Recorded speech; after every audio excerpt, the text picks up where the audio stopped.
After the big time blowout victory over Pittsburgh, it is time to officially move along to the third round of the college football playoff.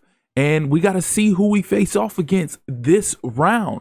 Hopefully, we stand on business, we maintain the success that we've been having, and we can push to make that advancement to the national championship. So looking back at the players of the week, we have the MAC defensive player of the week, Juelis Walls, who had a massive game, 2 sacks, 6 tackles, 3 of those tackles being for loss.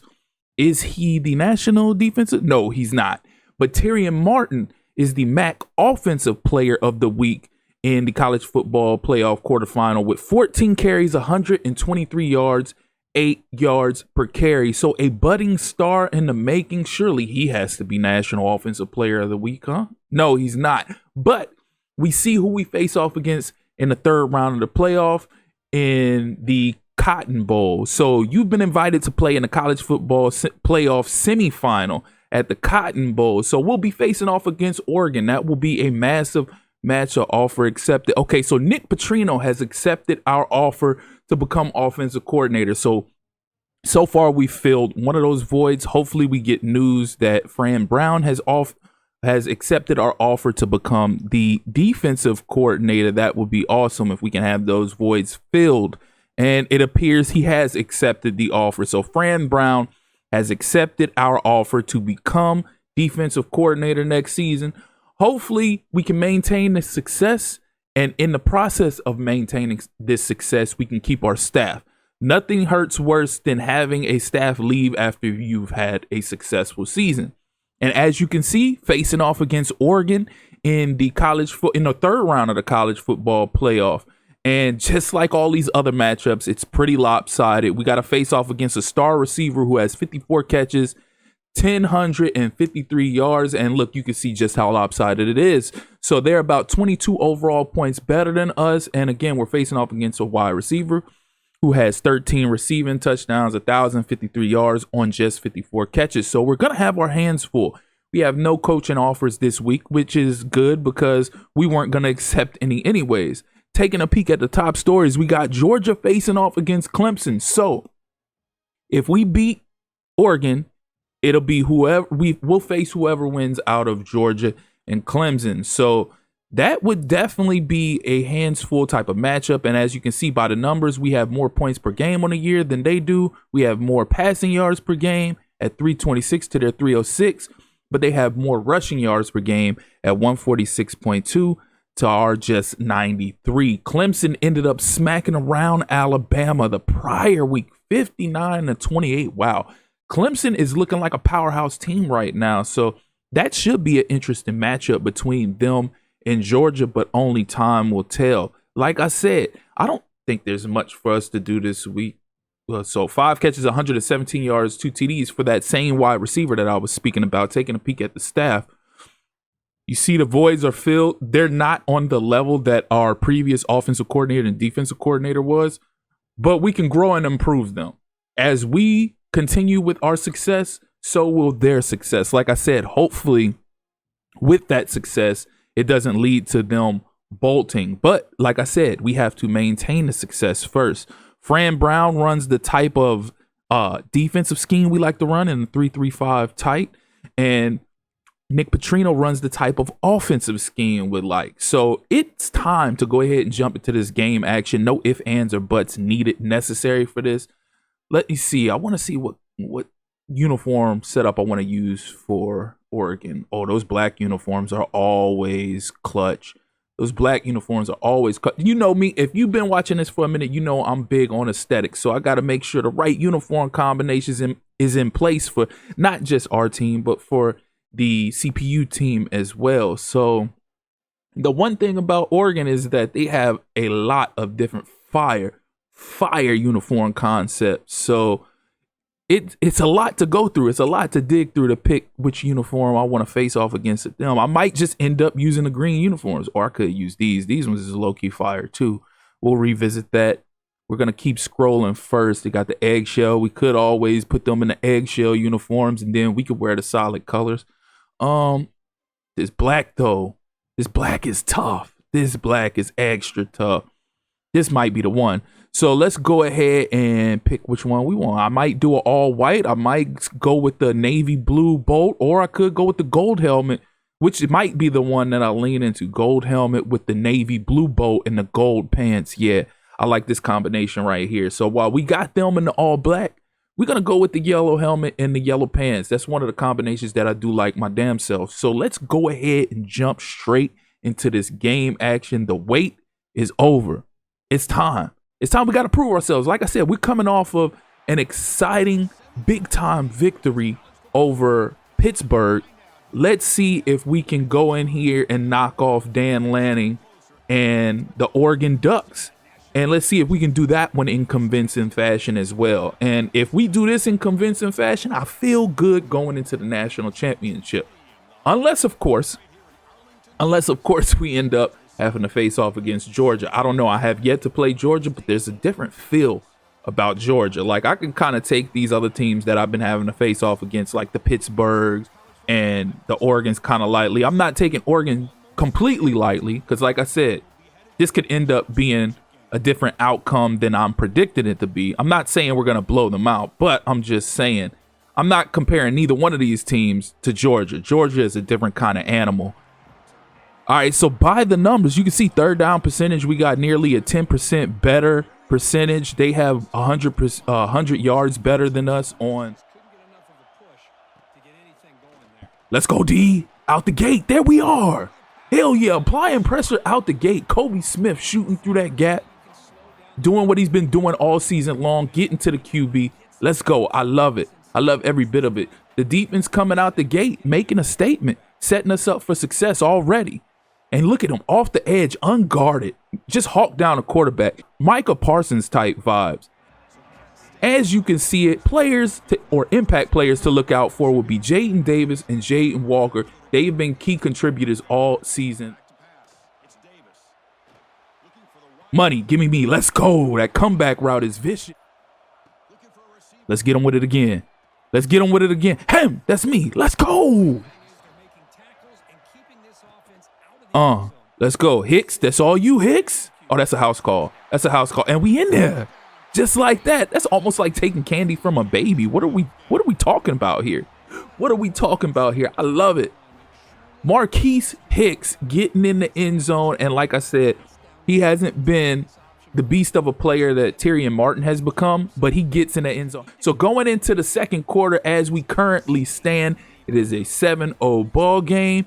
Defense stood up, made a statement. Offense just came out. We imposed our will and made a statement as well. So let's see if our defense can continue to make a statement going forward into the second quarter. They'll be getting the ball back.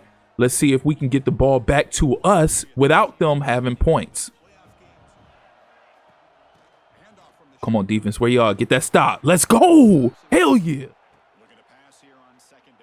Come on, me, Brown Stevens, let's get it.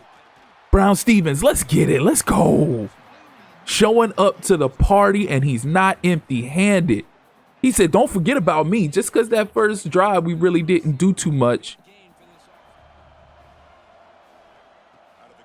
Tutty, let's go. Wayne Harris securing the catch to put us up 14. Well, 14 after the extra point, of course. But an extra point in college football is pretty much a gimme. It's not the NFL where you got to go back. It's pretty much a field goal. But nonetheless, Wayne Harris putting us up 14-0. And already out the gate, it's looking pretty solid. We looking good. Let's go, D. Hell yeah.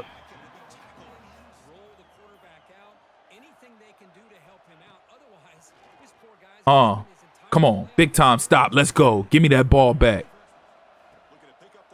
See if we can get in there before half. Money. Give me my money.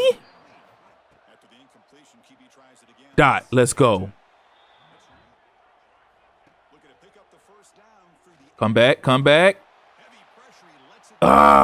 We'll kick the field goal.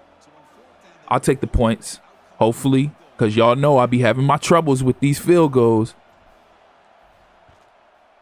Let's go. Going into half up 17-0. I'ma take it all day. Let's get it.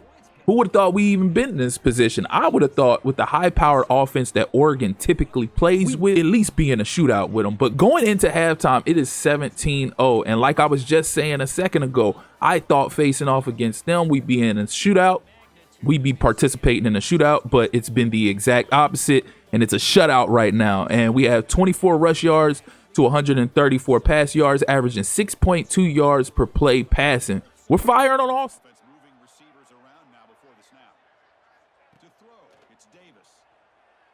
all. Give me Brantley. Come on, haul that in. Haul that in. Let's go. Hell yeah. Brantley continuing to be the deep threat that he is. And it's not just his speed, it's his height too. He has potential. If we can keep building and developing him, he has the potential to be Randy Moss-like. Oh my God. Oh my God. Really? Oh, come on now. Oh, Jaden ain't out that long. Brown Stevens, let's go. They said no Jaden Davis, no problems. Okay, he's coming back. Whew. Come back. Give me that. Let's go. Throw him off.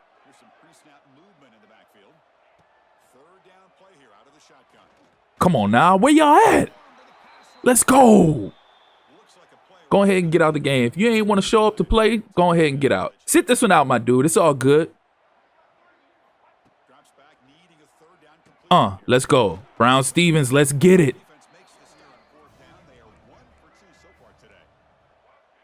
You know I got to go for this. Come on, get it. Come on now, damn.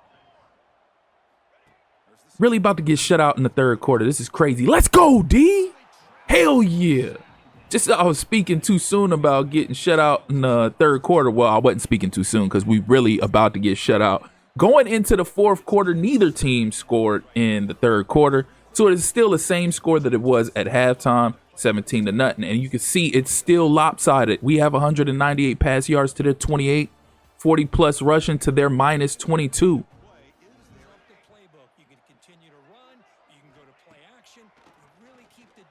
Don't y'all let them get that. Don't y'all. Thank you. Good defense. Come on, bag that up. Let's go. Johnny on the spot. Give me. Cut back. Oh, that's a big play. T-Mart. Hell yeah. Come on. Oh, my God. Really?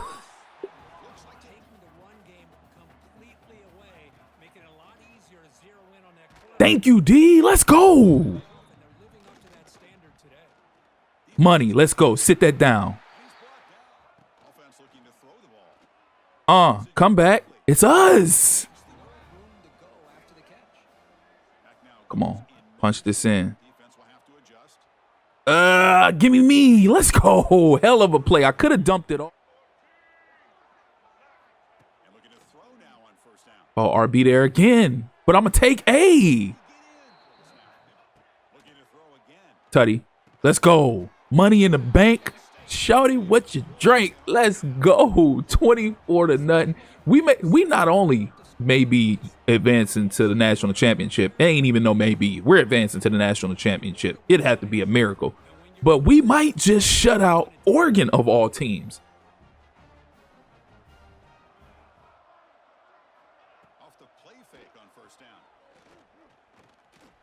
Give me. Hell yeah. Let's go. I love it. Let's get it. Defense has been stifling. When a team is playing like this, how can you not be excited to play in a national championship, whether you're facing off against Clemson or Georgia? And that is a ball game. Hell yeah. We finished this Cotton Bowl in astonishing fashion, blowing out and shutting out Dan Lanning and the Oregon Ducks 24-0. Let's get it. I love it. I love it. The Cinderella story is still on. The Cinderella story is still alive. Will we complete that story going into national championship week? Only time will tell, just like only time will tell who we face off against national championship week. But there you have it. We're bringing home the Cotton Bowl trophy and we're adding it to our trophy case. Let's get it. I love it. I love it. Big time players made big time plays. in big time games, or in this big time game. As you can see it again, 24-0 was the final. They only had 2 first downs the entire game. That lets you know exactly how our defense played and showed up for us, as well as the offense. We had 17 first downs. We had 306 yards of total offense. They had just 41. This is mind-boggling to take place in the Cotton Bowl 1 week before the national championship. We had 18 carries for 36 yards and a touchdown. They had 19 for -13. We averaged 2 yards a carry. They averaged -0.7. We were 25 for 37 passing for 2 TDs. They were 4 for 9, 0 TDs. They had 7.3 yards per pass. We had 7.3 yards per pass. They had 6. We had 270 pass yards. They had 54. We were 7 for 13 on third down, 53%. They were 0 for 7. We were 2 for 4 on fourth down. We had 1 turnover. They had 1 turnover. We had 331 total yards to their 116. And it was a complete rout. We had 55 total plays to their 28. We averaged 5 yards per play. They averaged 1. A stifling performance from our defense. Like I said, when you're playing like that, how can you not feel good going into the national championship? Held their quarterback to just 4 for 9, 54 pass yards, no TDs, 1 pick. What a lockdown performance. Typically, when you see total pass yards or pass yards for the team, it's subtracting like the sack yards. This is his actual pass yards. He only had 54 pass yards. That goes to show you the type of performance that our defense put on. And look at Jaden Davis, had a great performance, a 148.8 QB rating, 23 for 32 passing, 254 pass yards, 71% completion percentage, 1 touchdown, 0 picks. Darren Ivey threw in a touchdown pass. T-Mart, not a monstrous game, but he averaged 4 yards a carry, 10 carries for 40 yards. We didn't really have anybody else do a ton. Hicks had the 1 carry for 11 yards that went for the TD. Receiving wise, Jarrett Bowie, 9 catches, 104 yards, 11.5 yards a catch and a touchdown. T-Mart had 5 catches for 27 yards. Brown Stevens had 4 catches for 55 yards. Harris had 3 catches for 17 yards, but he had a touchdown in there as well. And Brantley had the 1 big catch for 40 yards. Total tackles, you had Minnick was a menace, as he always is, with 8. And then sacks, you had 3 for Cordoba. You had 2 for Nelson. So our D tackles were getting busy in the middle. Kylan Webb and Kobe Smith both had a half sack apiece. And like I said, the defense was menacing. Nylan Brown had the lone pick of the game. And we completed this big time victory in the Cotton Bowl to bring home the Cotton Bowl trophy and move along to the national championship. And we're about to hear soon.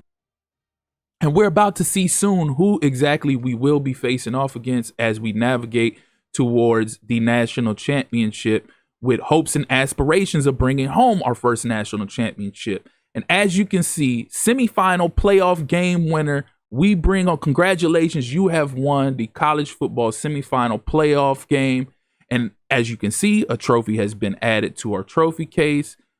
Jaden Davis was a big time. Was he the player of the game? I wasn't even paying attention to if Jaden Davis was the player of the game, but I imagine he was. As you can see, we dominated in every facet of the game. 24-0, 270 pass yards to 54, 36 rush yards to their -13.